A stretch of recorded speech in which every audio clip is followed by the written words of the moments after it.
City news కథనానికి స్పందన.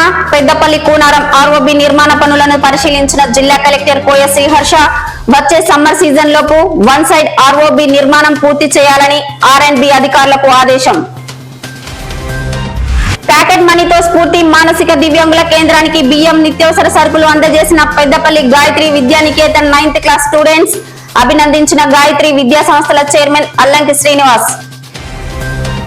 ప్రతి ఒక్కరూ రోడ్డు భద్రతా నియమ నిబంధనలు తప్పనిసరిగా పాటించాలి. పెద్దపల్లి జిల్లా రవాణా శాఖ అధికారి రంగారావు. పెద్దపల్లి వ్యవసాయ మార్కెట్ కు మందకోడిగా వస్తున్న పత్తి కనీస మద్దతు ధర లభించడం లేదని రైతన్నుల విచారం. కనగర్తి గ్రామంలో ప్రియుడి ఇంటి ముందు బైఠాయించిన ప్రియురాలు ప్రేమించి పెళ్లి చేసుకుని వదిలేశాడని ఆందోళన. విద్యుత్ రంగం ప్రైవేటీకరణకు వ్యతిరేకంగా పలు రాష్ట్రాలలో పోరాడుతున్న ఉద్యోగులు, కార్మికులు. పెద్దపల్లి జిల్లా కేంద్రంలో సిఐటియు ఆధ్వర్యంలో సంఘీభావ కార్యక్రమం.